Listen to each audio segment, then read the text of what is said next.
Hello दोस्तों, मैं आराधना कुमारी आप लोगों के लिए अधिगम से संबंधित प्रश्नों को लेकर आई हूँ। अधिगम से क्या तात्पर्य है? अधिगम को प्रभावित करने वाले कारकों की विवेचना करें।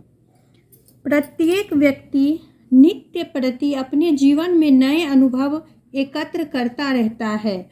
ये नवीन अनुभव व्यक्ति के व्यवहार में वृद्धि तथा संशोधन करते हैं। इसीलिए ये अनुभव तथा इनका उपयोग ही सीखना या अधिगम करना कहलाता है।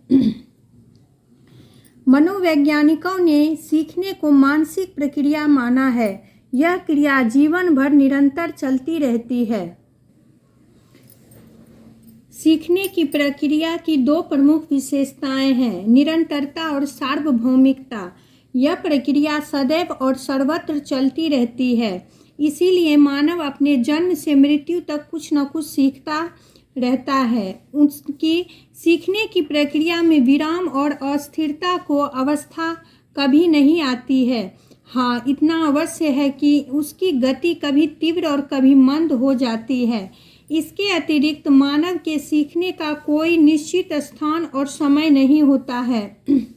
वह हर पल और हर जगह कुछ न कुछ सीखता है। वह न केवल शिक्षण संस्था में वरन परिवार, समाज, संस्कृति, सिनेमा, सड़क, पड़ोसियों, संगी साथियों, अपरिचित व्यक्तियों, वस्तुओं, स्थानों सभी से थोड़ी या अधिक शिक्षा ग्रहण करता है। विद्यार्थी से संबंधित कारक। सीखने की इच्छा, विल टू लर्न। यदि विद्यार्थी में सीखने की इच्छा है तो नवीन ज्ञान उसे सरलता से सिखाया जा सकता है। यदि विद्यार्थी सीखने के लिए तत्पर नहीं है तो अध्यापक के सम्मुख बहुत गंभीर समस्या उत्पन्न हो जाती है। सीखने की इच्छा, रुचि तथा अभिप्रेरणा बहुत सीमा तक अधिगम को प्रभावित करते हैं। जिज्ञासु विद्यार्थी प्रतिकूल परिस्थितियों में भी नया ज्ञान सीख लेता है। दूसरा, शैक्षिक योग्यता या निष्पत्ति। विद्यार्थी की शैक्षिक योग्यता का अधिगम बहुत प्रभाव पड़ता है। यदि विद्यार्थी किसी विषय में पिछड़ा हुए तो उस विषय में संबंधित नवीन ज्ञान सीखने में उसे कठिनाई का सामना करना पड़ेगा। यदि विद्यार्थी की किसी विषय में शैक्षिक योग्यता सामान्य से अधिक है तो विद्यार्थी नया ज्ञान सुगमता से सीख लेगा। तीसरा, आकांक्षा का स्तर।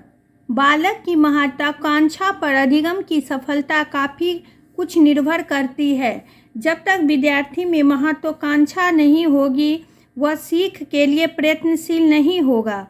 अधिगम प्रक्रिया में अच्छे परिणामों की आकांक्षा पर अधिक बहुत कुछ निर्भर होता है। चौथा, बुद्धि। सीखना बहुत कुछ सीखने वाले की बौद्धिक क्षमता पर निर्भर करती है। तीव्र बुद्धि वाले बालक कम बुद्धि वाले बालक की अपेक्षा शीघ्र सीख लेते हैं। विचार, कल्पना, तर्क, चिंतन, निर्णय शक्ति सभी बुद्धि से संबंधित है। यदि अधिगम में इनकी विशेष भूमिका होती है। पांचवा, संवेगात्मक स्थिति। सीखने में संवेगात्मक स्थिति एक महत्वपूर्ण कारक है। संवेगात्मक रूप से स्वस्थ विद्यार्थी शीघ्रता से सीखता है। क्रोधी, झेपू तथा दुखी विद्यार्थी में सीखने की क्षमता कम होती है।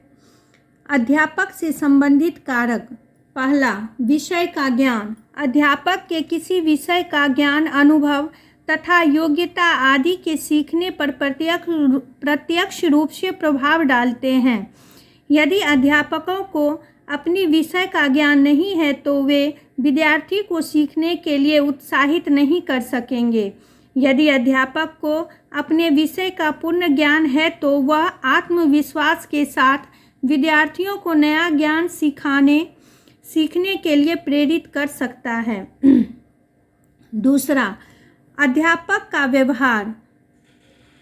अधिगम प्रक्रिया अध्यापक का महत्वपूर्ण स्थान होता है। अध्यापक के आचार विचार और व्यवहार का बालकों पर बहुत अधिक प्रभाव पड़ता है तथा वह उनका अनुकरण करने का भी प्रयास करता है। विभिन्न शिक्षा शास्त्रियों ने अध्यापक को एक पथ प्रदर्शक, माली तथा कलाकार की संज्ञा दी है। तीसरा, शिक्षण विधियाँ। शिक्षण विधि एक का सीधा संबंध अधिगम प्रक्रिया से है। सभी बालक एक सी विधि से नहीं सीख सकते।